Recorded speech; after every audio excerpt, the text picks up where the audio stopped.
Mientras tú copias allí el tema que estamos checando, ¿ya lo viste? El día de hoy estaremos hablando de la taxonomía del aprendizaje. Mira, ya pasó el tamalero y me perdí el tamal. Bueno, ni modos, me esperaré.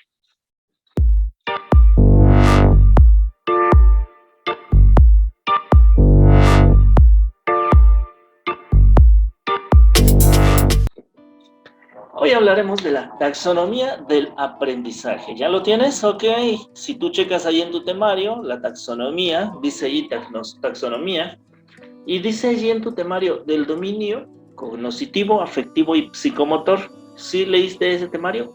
Bueno, eso es lo que vamos a escuchar o vamos a tratar de exponer el día de hoy, ¿sale? Y empezamos. Vamos a ver si funciona esto. Ahí está. Y empezamos con el concepto elemental de la palabra taxonomía, ¿sí? De la palabra sencilla. Todavía no la aplicamos a aprendizaje. Todavía sin el apellido, ¿sí? La pura palabra taxonomía. Y tenemos aquí que la palabra tiene significado, bueno, dice que es una ciencia que trata de los principios, métodos y fines de la clasificación. Subrayamos palabra clave, clasificación. Generalmente científica, la mayoría de las ocasiones. Se aplica en especial en biología la ordenación jerarquizada y sistemática de los grupos de animales y de vegetales. Taxonomía de los animales, taxonomía de los vegetales, ¿sí? Por ejemplo, de acuerdo a la taxonomía de los animales, ¿a qué familia, digámoslo así, pertenece el gatito de Alfa Susana? ¿A qué familia pertenecerá? ¿Como de los felinos? Ok, entonces muy bien, tenemos claro entonces a qué se refiere taxonomía, ¿verdad? En otras palabras, el punto número 2 dice allí la clasificación u ordenación en grupos de cosas que tienen características comunes, ¿sí? Y eso me responde entonces que sí, pertenece a los felinos, ¿verdad? Entonces, cuando decimos que es taxonomía, es agrupaciones, ¿verdad? De acuerdo a características. ¿Ya lo tienes? ¿Puedo seguir? Sí, profe. Ok, qué rápidos son ustedes. Hablemos ahora con el apellido, aprendizaje, taxonomía del aprendizaje. Y dice que esta se refiere a estudios y propuestas pedagógicas que se relacionan con los procesos de aprendizaje y además con los distintos niveles y tipos de conocimiento que se desarrollan. Entonces, cuando hablamos de las agrupaciones en el aprendizaje, hablaremos de qué estudios o qué propuestas han sido existentes, qué procesos han funcionado, digámoslo así, en la enseñanza y el aprendizaje. Pensemos o digamos en tus maestros, ¿verdad? A lo largo de la historia, ¿qué les ha funcionado? Y de todo eso que les ha funcionado, imagínate que tenemos aquí una mesa redonda de todos tus maestros, desde kinder hasta los que tienes el día de hoy, y que todos estuvieran opinando, a mí me funciona esto, a mí me funciona el otro, a mí me funciona, y empiezan. Por lógica, tú entenderás que va a haber maestros que digan, a mí me funciona ponerlos a correr 2 vueltas a la escuela por fuera. ¿Y qué tipo de maestro será ese? ¿Quién será ese? ¿Quién dijo eso? ¿Quién crees? El de educación física. ¿Verdad? Muy bien, sencillo de entender, ok. Pero ¿qué crees que le diga a un maestro de kinder? No, si lo pongo a hacer eso me demandan. Sí, ¿verdad? Si dice el de kinder, si pongo a correr 2 vueltas a la escuela por fuera, mis niños de 3 años o de 4 años me van a demandar, pobres chamacos. ¿Qué quiere decir eso? Que la misma estrategia no funciona para todos, por lógica, ¿verdad? La misma estrategia del de matemáticas no le sirve al de español. La misma estrategia que usa el de universidad ahorita contigo no le sirve al de primaria, por ejemplo. Algunas le sirven, ok, entonces las empezamos a agrupar. Y de allí surgen las taxonomías del aprendizaje, ¿verdad? Agrupadas por niveles, lo que le funciona tal vez a cada año escolar, o agrupadas por conocimientos, lo que le funciona a los de esta especialidad, a los de esta ciencia, ¿verdad? A los de esta carrera, a los de este tipo de materias teóricas, como lo que tú y yo estamos hablando ahorita, que generalmente son habladas, o materias prácticas, como ejercicios de matemáticas, igualmente le sirve al de física, igualmente le puede servir al de química, ¿verdad? Porque son ejercicios. Ok, de acuerdo a esas enseñanzas o esas estrategias, se crean las taxonomías del aprendizaje. ¿Lo tienes claro? ¿Sigo? Bueno, sigo. Y aquí te presento, a ver si lo ves, porque como verás, no pude poner esta cosa porque trabo mucho la compu. Espero que los puedas ver allí. ¿Sí? ¿Sí los alcanzas a ver? Voy a aumentar aquí el zoom. Okay. Profe, sí se ve un poquito. Gracias, qué bueno. Ok, ¿sale? Aquí tengo a los 6 principales aportadores de las teorías del aprendizaje. Y a partir de este momento, la mayoría, pues casi, tal vez no todas, creo que sí todas. Perdón, estoy ocultando los controles. Ahí está, a ver si se ve mejor. A partir de este momento, casi todas las diapositivas de esta exposición las vamos a leer de abajo hacia arriba, ¿sale? ¿Estamos? De abajo hacia arriba, porque el progreso generalmente en estos temas va a ser ascendente. Empezando con la historia, y dentro de la historia tenemos a estos principales aportadores a la teoría del aprendizaje o a las teorías del aprendizaje. Y empezamos platicando por Howard Gardner. Ahí en esas letras bien bonitas dice Gardner, ¿sale? El señor Gardner. Y Howard Gardner proponía, perdón, traigo la lengua trabada, proponía las inteligencias múltiples. Era de los primeros que empezaba a deducir y a decir que cada persona tiene su propio estilo de aprendizaje. Hoy en día es muy normal entender eso, ¿verdad? Sabemos que no todos aprendemos igual y sabemos lo que en ese tiempo Howard Gardner estaba proponiendo. Decía, hay personas que aprenden de una manera y otros diferente. Procesan la información de manera diferente. Algunos con música, ¿sí? Si les pones ritmo a sus estilos de aprendizaje, hasta más fácil se los van a aprender, ¿verdad? Otros, dice, son visuales. Mientras tengan algo gráfico que ver, ellos se lo van a grabar en la memoria. Pero otros son verbales. Entre más te la pases hablando toda la hora como esta que estamos teniendo en este momento, él va a aprender mejor, ¿verdad? Algunos no, algunos también tienden a aburrirse o se estresan. Ellos son más lógicos, ¿verdad? Mientras lo practiquen o mientras entiendan para qué sirve lo que están aprendiendo, va a ser mejor para ellos. Gardner ya tenía esa noción de las propuestas de los estilos de aprendizaje, llamadas inteligencias múltiples, ¿verdad? Y lo sabemos, mientras que tú estudias como loco una carrera de licenciatura en enfermería y después una especialidad para no ser cualquier enfermero, ¿verdad? Y no estar en el grupo de los normales, vas a querer estudiar algo más y después tal vez un doctorado en alguna especialidad y después no cualquiera y empiezas, ya que logres terminar y empieces con un trabajito y empieces a ganar una goterita quincenal o mensual, vas a encontrarte con tu amigo allá de primaria, de quinto, sexto de primaria, que ya no aguantaba y era bien flojo y bien burro y le vas a decir, ¿y tú qué haces? Ah, pues mira, ¿ves esas taquerías, esas taquerías que hay en Tehuacán? Ah, pues esas son mías. ¡Qué oso!, ¿verdad? Y viene en su camionetón, mientras que tú vienes en tu Topaz como yo, un carro viejísimo, pobrecito carrito, ¿verdad? Que apenas si camina. ¿Qué pasó? Inteligencias múltiples. Mientras que no sabía él, tal vez, mientras que no podía desarrollarse dentro del ámbito escolar, en la vida, mira, nadie le ganaba, era vivo, ¿verdad? Era hábil para desarrollarse y desenvolverse en la vida social. Diferencias, ¿sale? Así que no te espante cuando te pase. Por otro lado, seguimos avanzando hacia arriba y encontramos al amigo Benjamin Bloom. Benjamin Bloom, márcalo ahí con rojo porque es prácticamente el importante o el influyente en todos los temas de la taxonomía del aprendizaje que estaremos tratando. Muchos lo conocen como el pionero dentro de las taxonomías del aprendizaje. De hecho, Si tú notas, este amigo incluso le puso su apellido, vaya, heredó y adoptó un hijo llamado taxonomía de Bloom, ¿verdad? Le puso el apellido a la taxonomía y le dijo que era taxonomía de Bloom. ¿Cuál era esta? La jerarquía de objetivos de aprendizaje. Hasta la semana pasada tú y yo hemos platicado sobre objetivos de aprendizaje, ¿verdad?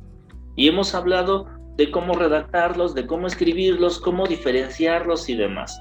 Ok, pues nuestro amigo Benjamin Bloom decía que estos objetivos se tenían que jerarquizar, ¿sí?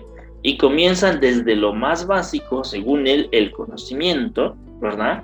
No puedes hacer que lo haga si no lo sabe, tiene que conocer y crecer en complejidad hasta llegar al punto de la evaluación, ¿sí?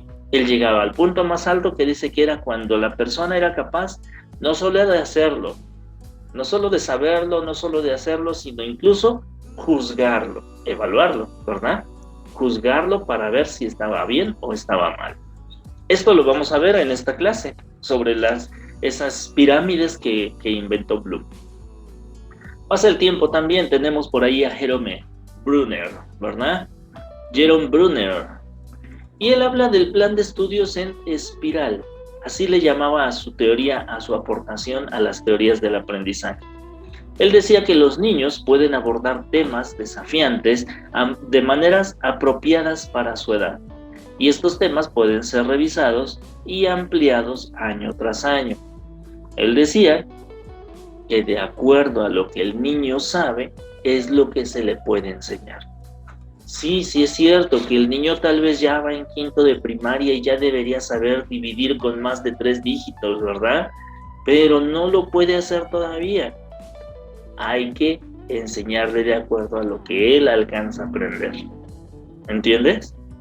Se centraba de manera personal, empieza a buscar la atención personal y busca maneras para que él vaya ampliando su desafío, su progreso y su crecimiento, ¿sí? No le puedes pedir más, pero tampoco le puedes pedir menos. Y eso lo vamos a ver con otro autor más adelante. También tenemos a Skinner. Mira, ¿ya lo viste? Ay, este Skinner me da así como que, excelente. Pero bueno, este amigo llamado Skinner dice que él aporta el conductismo, esta teoría del conductismo. Y dice que él era de los primeros en que hablaba de un refuerzo positivo, algo que hoy en día es bien conocido. Tal vez tú lo sabes o tú has escuchado que muchos psicólogos hoy en día incluso nos dicen: no le pegues al niño. Toda disciplina negativa va a traumar al niño. Si tú le alzas la voz, se va a llorar todo el día y se va a querer suicidar. Si tú alcanzas a tocarle un pelo, te va a demandar porque es una trauma de por vida que siempre va a estar llorando y no se va a poder casar y se va a morir de tristeza. Sí, ándale, casi por ahí van los psicólogos de hoy día, ¿no? ¿Qué es mejor hacer? Refuerzo positivo. Si hace algo bien, muy bien, mijito, muy bien. Eso es excelente, ¿sí? Ay, qué bonito, mi niño, ¿verdad? Sí, ándale, así, puro refuerzo positivo, obviamente sobre las cosas buenas. Bueno, la realidad es que Skinner tenía razón en una parte, ¿verdad? Porque un refuerzo positivo es algo animador. Si a ti te aplauden algo bueno, te vas a sentir bien, ¿no? Claro, siempre que sea alguien específico. Si alguien siempre te dice muy bien y siempre te dice muy bien y siempre te dice pero no te dice por qué, pues llega el momento en el que ya ni le crees, ¿verdad? Ya, este cuate está loco, siempre me dice muy bien, hago las cosas mal y me dice muy bien, así que ni sabe, ¿no? Pero cuando alguien te aplaude o te elogia algo específico que sí hiciste bien, eso se siente fantástico. ¿Y sabes a qué te mueve? A volver a hacerlo bien. A eso se refería Skinner. Claro, hoy en día se ha tergiversado tanto esa idea porque él mismo decía que el refuerzo negativo, dice, deja un problema o aleja al niño de esa buena conducta. Entonces, no meterse en el refuerzo negativo, ¿verdad? Pero pues hubo problemas en el camino y hoy en día aquel psicólogo dice, no lo toques porque se muere, ¿verdad? No era así la idea de Skinner. la idea de Skinner era por el lado positivo. Aplaude lo positivo. Anímalo por el lado positivo. ¿Sabe? Seguimos avanzando y encontramos a Jean Piaget. Esto es de muy para acá ya ahora, por el tiempo contemporáneo. Tú investigaste un poco sobre Piaget en la historia de la educación, ¿te acuerdas? Y ahí hablaba de Piaget. Él habla del esquema, y son las cosas que un niño ya sabe. Para empezar, necesita saber qué sabe, y de allí los estudiantes conectan sus nuevos conocimientos, ¿verdad? Para que algo nuevo se aprenda, debe haber una plataforma de un conocimiento anterior, ¿sí? No le puedes enseñar desde cero, eso se empezó allá en el kinder, ¿sí? Tal vez allá se le empezó desde cero y creo que ni allí, ¿verdad? Pero hoy en día, o al nivel que estés, el niño debe tener un conocimiento antes para poder ahora sentar un nuevo conocimiento sobre eso, ¿verdad? Eso era el esquema. Y el constructivismo es de los primeros que manejan esta palabrita, constructivismo, que más adelante, o hoy en día, muchos hoy en día la utilizan. Dice que el constructivismo es los estudiantes aprenden haciendo, en lugar de que se les diga. La mayoría de los estudiantes aprenden más allá de esta hora clase que solamente es hablar y hablar y hablar. No, tienen que llegar a hacerlo. Solo así logran aprender. Ese es el constructivismo, ¿sí? Por otro lado tenemos también al Lev Vygotsky, al último, el de hasta arriba, Lev Vygotsky. Y él, dentro de sus aportaciones a la teoría, tiene la ZPD, o ZDP en español, ¿verdad?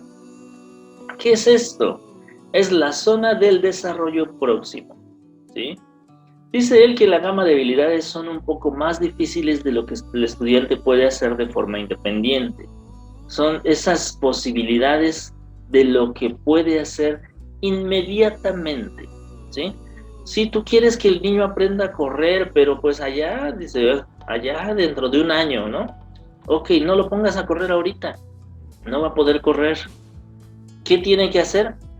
Pues primero caminar, ¿no? Y antes de eso, pues primero que se levante, capaz que es un bebé y lo quieres poner a correr, pues primero que empiece a gatear, ¿sí me entiendes?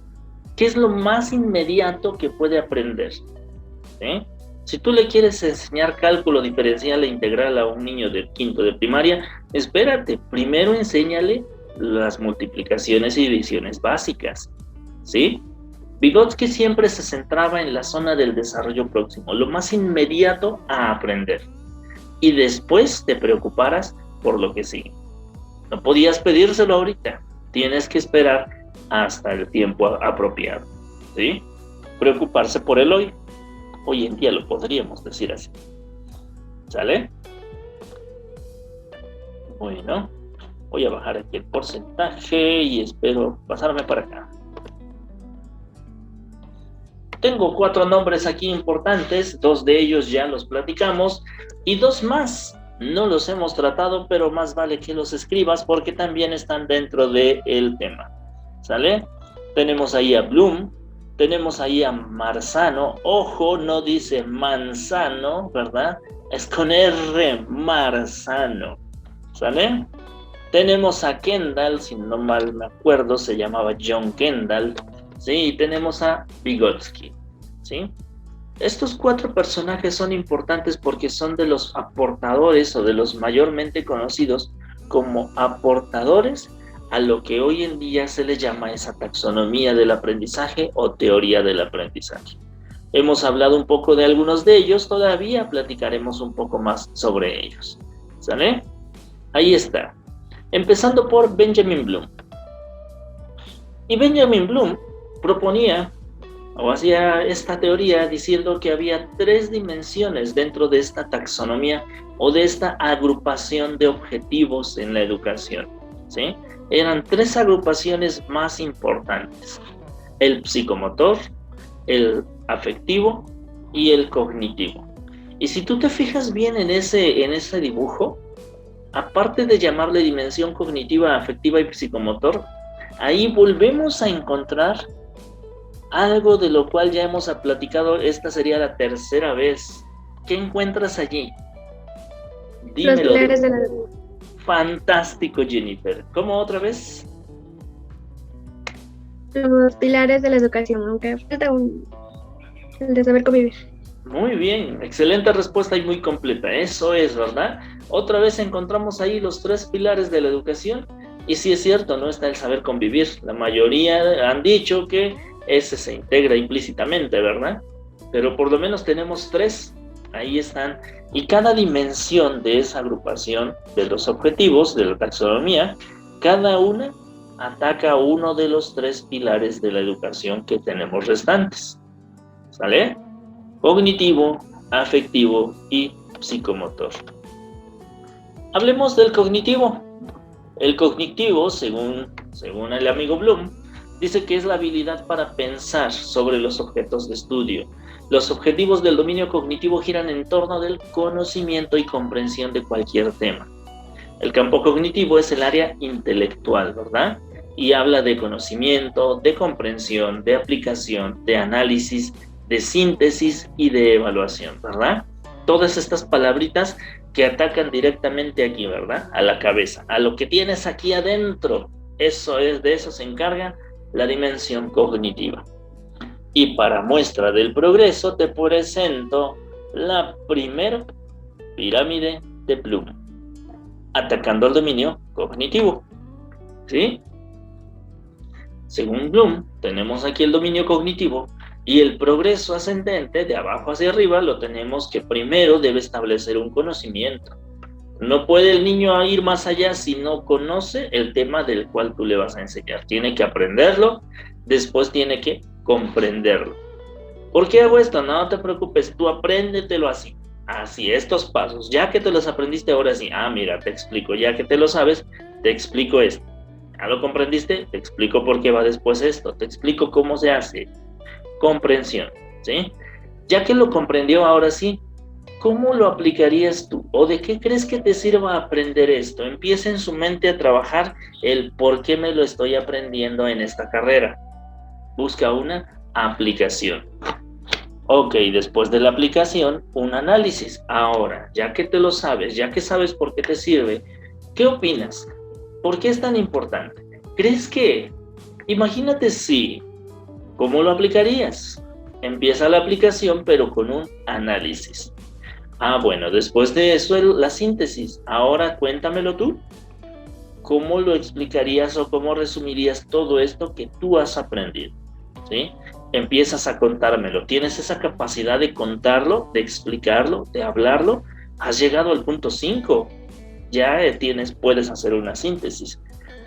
Pero no solo eso. Si logras hacer eso, puedes llegar al punto 6, al punto más alto, ¿verdad? Eres capaz de evaluar, ¿sí?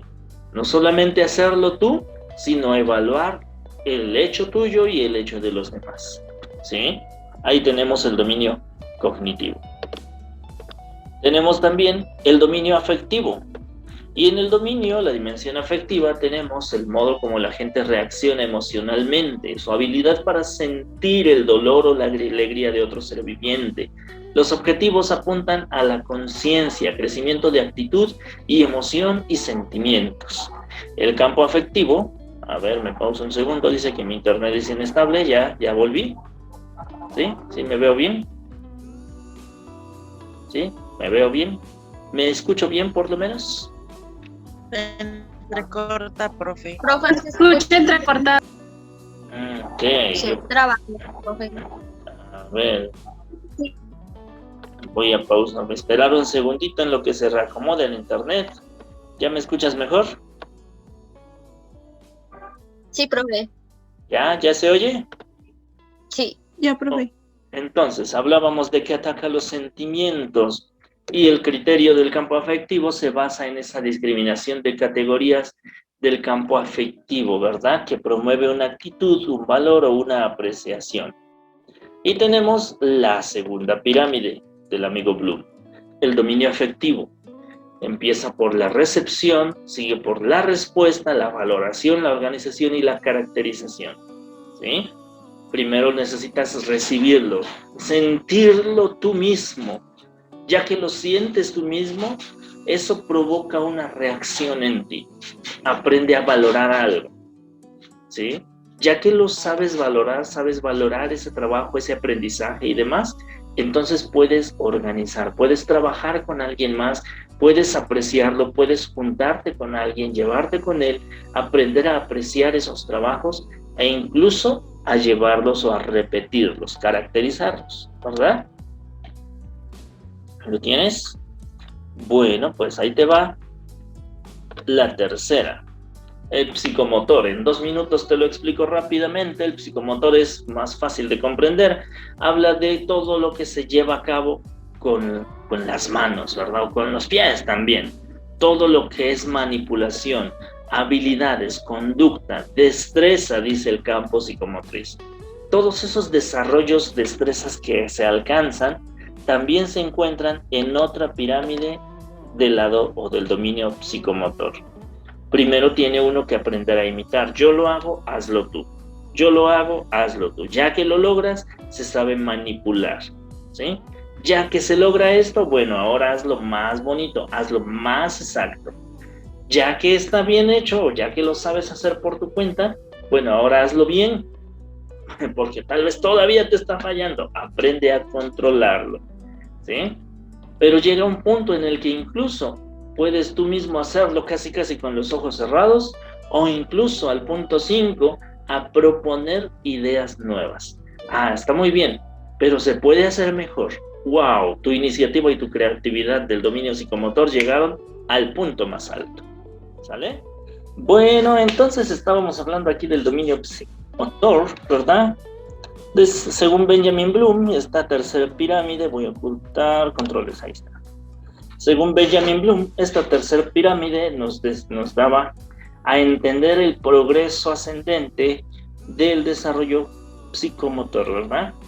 Entonces, ya con esta información... ¿Uy? ¿Está temblando? Es mi conciencia.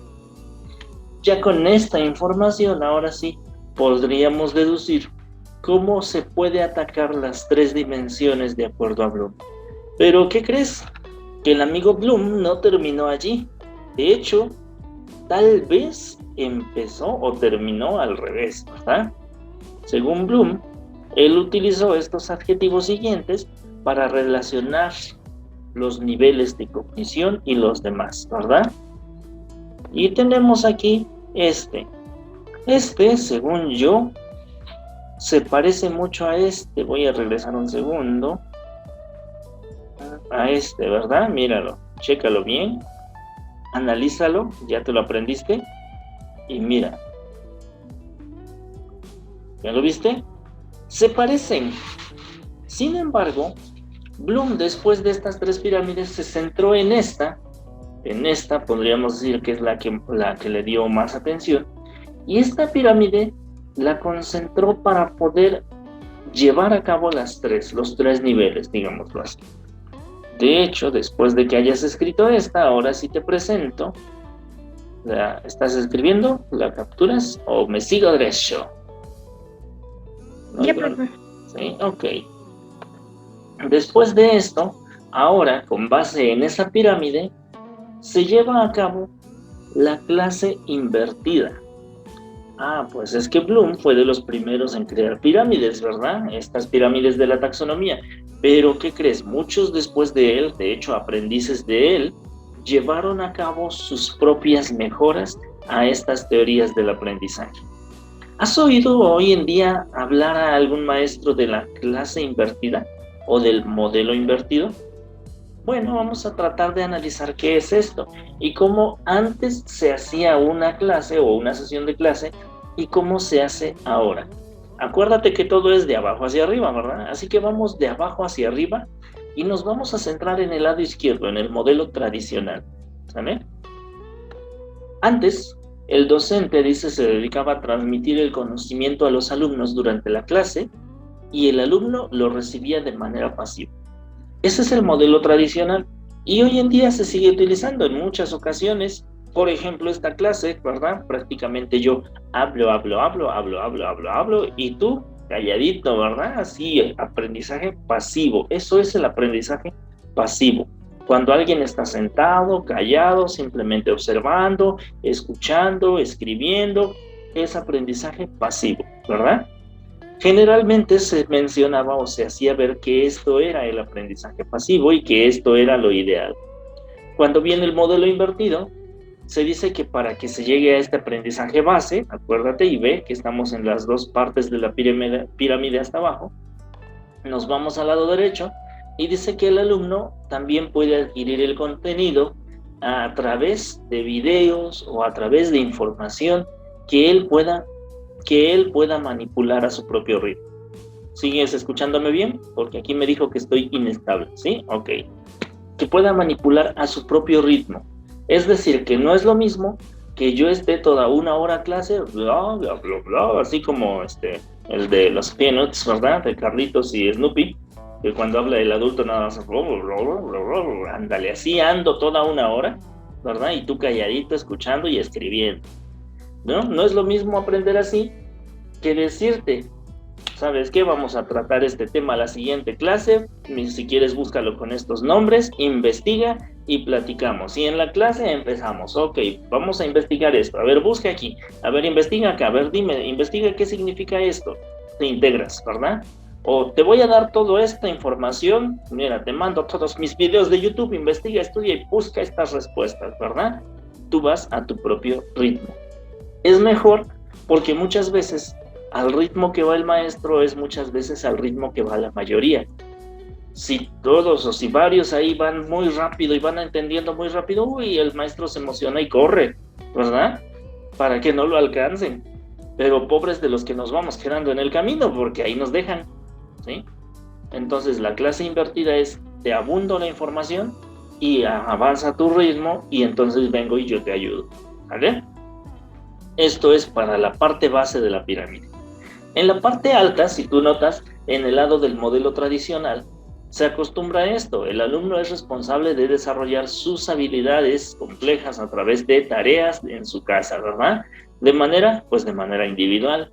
Con guía, no, sin guía, porque ya no hay nadie en su casa que le ayude como un maestro o como un compañero. Por lo cual, muchas veces tiende a fracasar y se frustra, ¿verdad? Después de toda una hora clase en la que el maestro estuvo bla, bla, bla, bla, bla, bla, bla, bla, bla, bla, bla, bla, y el chamaco como no fue escribiendo lo que alcanzaba, termina la hora y ¿qué dice el maestro? Tarea, y eso sí se oye bien clarito, ¿verdad? Tarea, realizar esto, el otro aquí, allá, y su mecha, pobre amigo, ya se va a su casa, y ¿a quién le pregunta? Nadie, ¿verdad? ¿Cómo lo hace? Como Dios lo dio a entender. Y pues muchas veces, pues se da golpe con pared, ¿verdad? Porque no lo entendió.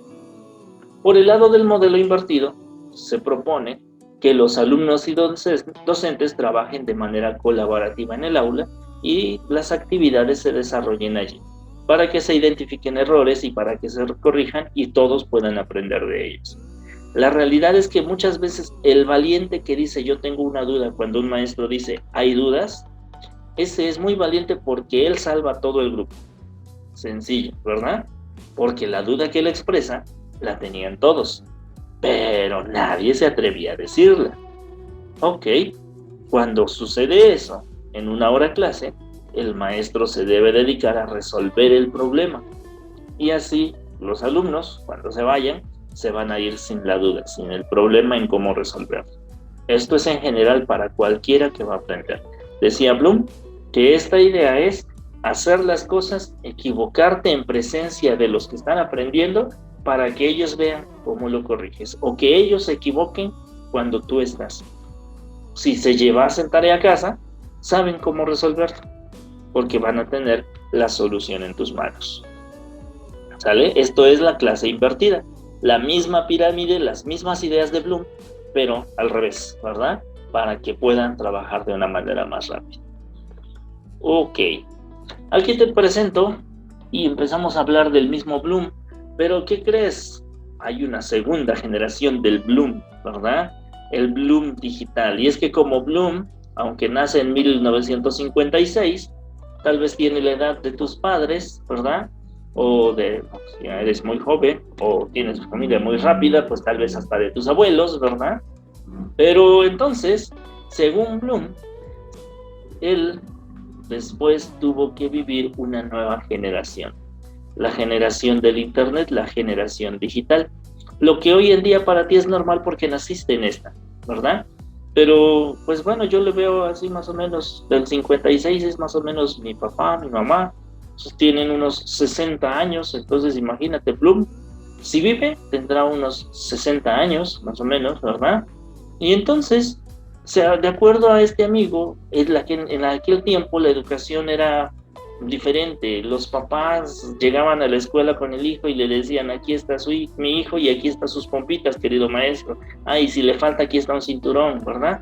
La educación era diferente al día de hoy.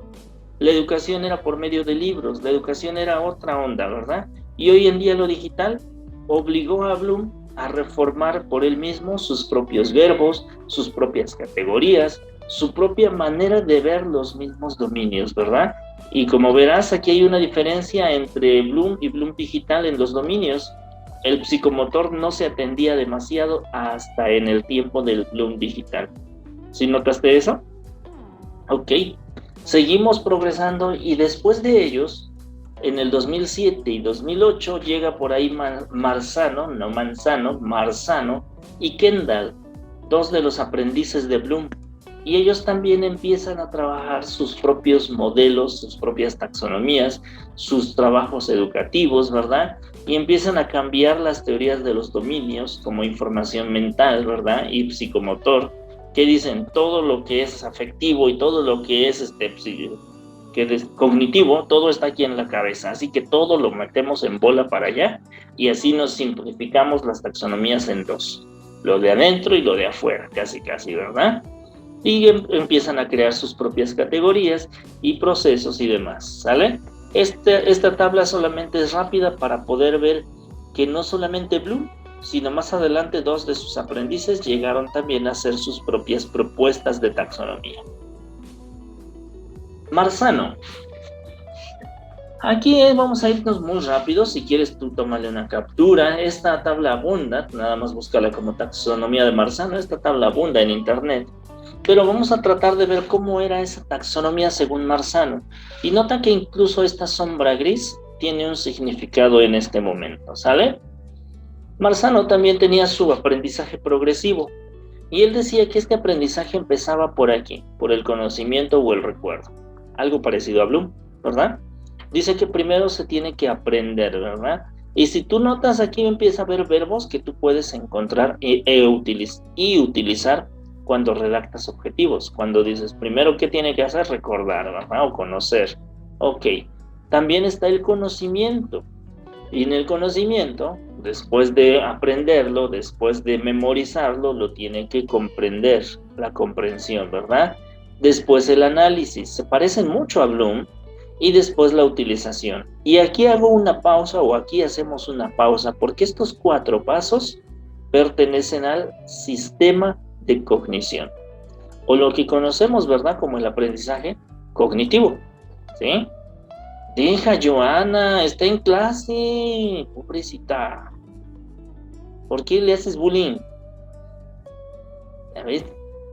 Ok, después de eso, después de estos 4 puntos, conocimiento, comprensión, análisis y utilización, que atacan directamente a la cognición, al conocimiento, entonces entra la metacognición. ¿Cuál será ese? ¿Afectivo o psicomotor? Bueno, podemos entender que sería el psicomotor, ¿verdad? El desarrollo de habilidades, el aprender a hacer las cosas, ¿cierto? Y al último, entonces logramos, después de esto, el último peldaño de Marzano, que equivale a lo que sería el ser o a lo que sería la apreciación o el dominio afectivo, ¿verdad? Yo pensé que estabas durmiendo, Susanita, pero no, ya vi que alzaste los ojos. Muy bien, ¿sale? Marzano también tiene, como verás, su nivel de progresividad ascendente, y de acuerdo a estas agrupaciones de conocimientos vemos que también dice que el aprendizaje es progresivo. ¿Se ve? ¿Ya lo tienes? Listo, muy bien. 4 de los aportadores de esto me dicen lo siguiente. Una vez más recapitulamos y vemos que cada uno de ellos tenía algunas teorías. Si regresamos en el tiempo, decíamos que Gardner tenía la teoría de la inteligencia múltiple o de las inteligencias múltiples.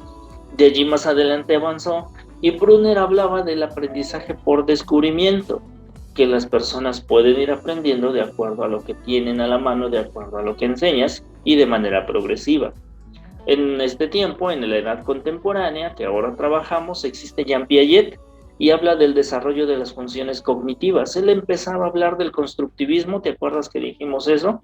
Y empezaba a hablar también de los niveles de cognición, el ataque directo al conocimiento, ¿verdad? A lo que hay aquí en tu cabeza y cómo forzar a que lo saques. Y después, ahora en el tiempo, nos acercamos a Vygotsky, que habla de la teoría sociocultural del aprendizaje. Es todo lo que estamos hablando y lo vamos a ver ahora en la siguiente, hablando de Vygotsky, ¿sí? Que es el que vamos a tratar en este momento que termines de escribir. Tú me dices cuándo. Que yo veo que ahí está Anita Lilia, así escribiendo bien rápido. Está bien, tú dices Ana. ¿Ya? Sí, excelente, muy bien. Hablemos de Vygotsky, y Vygotsky tiene la teoría del constructivismo. Sabemos que no fue el primero, también Piaget estaba hablando del constructivismo. ¿Por qué a Vygotsky se le da la autoría del constructivismo? Bueno, porque él se dedicó específicamente a este punto y habló del constructivismo en sus diferentes facetas o sus diferentes segmentos. Este constructivismo se le llamó el constructivismo social. Según Vygotsky, dice, su teoría se basa principalmente en el aprendizaje sociocultural. Sí, que tenga que aprender, pero de manera sociocultural de cada individuo y por lo tanto en el medio en el cual se desarrolla. Vygotsky estaba convencido de que tu aprendizaje tenía mucho peso de acuerdo a dónde estás, a en qué lugar aprendes, con quiénes te relacionas, con quiénes aprendes, ¿sí? Todo lo que te está rodeando te va a ayudar a la formación o deformación, me diría yo, ¿verdad? De ese aprendizaje que vas a tener. Todo lo que te rodea en el medio para que te desarrolles. Y de aquí se derivan dos maneras de aprender, según Vygotsky. Una, ya estábamos hablando de ella hace un momento porque es la mayormente conocida, la ZPD, ¿verdad? O ZDP. Es la zona del desarrollo próximo, ¿sí? ¿Qué es esto? La distancia que existe entre el nivel real del desarrollo del potencial, ¿verdad? Y tu conocimiento, digámoslo así, ¿sí? ¿Qué tan lejos está ese desarrollo o ese conocimiento o ese aprendizaje que se quiere alcanzar?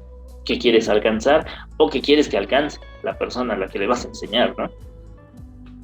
Llegará el momento en el que a ti te toque enseñar algo, ya sea allá en donde estés trabajando, ¿verdad? Y les vas a enseñar a inyectar, o a los pacientitos o a los familiares de los pacientes, les vas a enseñar a dializar, tal vez, pero tienes que empezar con sus zonas de desarrollo próximo. Imagínate, por ejemplo, a ver, dice que soy inestable, ¿no? ¿Sí me escucho bien? ¿Sí, verdad? Ok.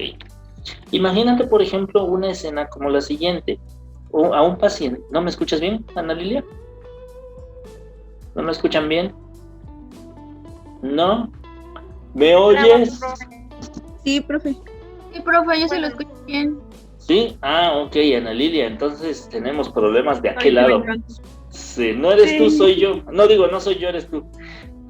¿Sale? Bueno, ok, te explico rápidamente, ¿verdad? Yo voy allí al hospital porque mi paciente se siente mal, se puso un poquito grave y me dicen, ¿qué cree? Su nivel de azúcar ya está por los cielos y es inevitable dializar. Ya no se puede escapar. Se escapó todos estos años, pero ya no se puede escapar. Así que pase por favor a tal lugar y empiece a recibir el tratamiento y demás. Y usted o un familiar vaya que reciba capacitación. ¿Y qué crees? Caigo por allí con Mariel. Y yo digo, Mariel, ¿qué haces aquí? Pues es que me va a capacitar porque ella es la enfermera en puesto. Y me va a enseñar a dializar a mi paciente. Y te imaginas que Mariel, como estudió terminología médica y toda la cosa y todo el lenguaje médico y de salud que tú te sabes, me empieza a decir, pues fíjese, vamos a hablar de esto y este aparato se llama así, ok, vamos a va usted a poner el tal lugar y empieza el nombre, va a poner usted la cuchufleta de esto aquí en esta parte y cheque que los niveles de no sé qué, de que su paciente estén en este momento, porque debe usted saber que, oye, espérate, no, yo no hablo enfermería, yo no hablo enfermereñol. Tienes que primero enseñarme por lo menos un poquito de tu idioma, ¿sí? No me puedes enseñar a dializar si mi zona del aprendizaje más inmediato debe ser el entenderte, ¿sí? ¿Cuál es mi zona del desarrollo próximo? Entender lo que tú dices. Una vez que me entienda o que te entienda o que le bajes a tu idioma y me hables en español, tal vez entonces podemos buscar un aprendizaje más cercano, el que sigue, ¿verdad? Entonces me dice Vygotsky que primero debemos encontrar cuál es el aprendizaje más inmediato que mi persona o la persona que yo le voy a enseñar debe entender. Sí, es cierto, tiene una meta futuro y tiene un objetivo general o tiene un objetivo a largo plazo, qué bueno, pero no se lo puedes enseñar ahorita. Tiene que aprender primero esto, luego esto, luego esto, luego esto, y así hasta que cuando te des cuenta lograste tu objetivo. ¿Saben? Por el lado del código genético, que es otra clasificación de Vygotsky, me decía allí que este también se le llama código cerrado y está en función del aprendizaje en el momento en que el individuo interactúa con el medio, ¿sí? A ver, ahí está. En el momento en el que el individuo interactúa con el medio. Ese código genético o esa herencia que tenemos cada uno y esas capacidades, ¿verdad?, de aprender que cada uno de nosotros tiene. Tienes que aprender a identificar cuánto sabe o cuánto es capaz de aprender a la persona a la que le vas a enseñar. No es lo mismo enseñarle a alguien que habla español a alguien que tal vez apenas está aprendiendo el español. Vamos a pensar que tiene tu misma edad, pero tal vez viene de un lugar donde no se habla español, vamos a poner una lengua autóctona, ¿verdad? Y si de por sí mi idioma o mi tema es difícil, va a ser más difícil que lo comprenda porque no me entiende varias palabras. ¿Sí? ¿Estamos bien? Ok. Vamos a ser realistas en lo siguiente, y no es para ofender a nadie. Muchas veces en un grupo escolar están los superinteligentes que van volando y tú les dices, vamos a aprender esto. Ah, ya entendí. Ah, bueno, te voy a enseñar. Ya entendí. Ah, ya entendí. Ah, ok. Ya acabé. Vamos a hacer 3 ejercicios. Ya los acabé. Ah, su mecha, pobre, este cuate, ¿cómo lo controlo, verdad? Porque va aprendiendo rapidísimo. Sí, qué bueno que hay personas así, pero hay personas también que no entienden, que les va a costar entender. No me refiero a nadie de aquí, ¿sí?, a otras escuelas, de otros grupos, de otros temas, ¿verdad? Que ha pasado o sucede que muchas veces la capacidad no es la misma. Y ahí tienes a Carlos Flores después de las matemáticas o después de que le enseñaron todo el cálculo diferencial en la prepa y otra vez, a ver, bueno, ya entendieron, ya, ok, el ejercicio es este. ¿Y qué es lo primero que hace Carlos Flores? Ya que lo escribió, va con el maestro, profe, ¿cómo se hacía? Así como que, acabo de explicar, es que no entendía, ahí va de nuevo, a ver, mira, vamos a hacerle así, así, así. Sí, pero ¿por qué este? ¿O por qué este numerito? Ah, y esto te lo expliqué hace una semana. Bueno, vamos más para atrás, ¿sí? A veces la capacidad del intelecto no es la misma, y no es malo, y no es despectivo, ¿sí? Más bien, la persona que enseña tiene que ser comprensiva y tiene que trabajar de acuerdo a la capacidad de sus estudiantes. No se puede ir corriendo con el que va volando, ¿verdad? Tiene que aprender a darle canalización a él, a darle canalización al que va atrás y a canalizar también la enseñanza del resto del grupo, ¿vale? Por eso, Vygotsky, si tú notas esta siguiente ilustración, por eso Vygotsky se centraba en esto y siempre buscaba ese punto de equilibrio de la zona del desarrollo próximo. Lo que le vayas a enseñar, no lo pongas tan lejos que sea imposible o que sea difícil. Tampoco abuses y tampoco le digas, ¿verdad? Mira, esto se llama lápiz, ¿Sí? A ver, repite conmigo. Lápiz. Con este vas a escribir en tu libreta. No, tampoco abuses, ¿verdad? Tampoco se lo pongas demasiado fácil. Debes encontrar el punto de equilibrio de la zona del desarrollo próximo de su aprendizaje, ¿sí? No se lo pongas difícil, no se lo pongas fácil. Ponlo en el punto equilibrado, ¿sale? Y aquí concluimos con estos tres amigos llamados constructivistas, ¿verdad? Porque estos tres son parte de los aportadores de las teorías del constructivismo desde el 20 hasta la actualidad. Empezamos con Jean Piaget. Él aportaba algo de nombre epistemología genética, ¿sale? Que tú después me vas a investigar qué es eso. Después tenemos también por ahí a Lev Vygotsky, que él aportaba el constructivismo social, cultural e histórico, ¿sí? Y tenemos a Brunner, Jerome Brunner, con la teoría de la instrucción, ¿sale?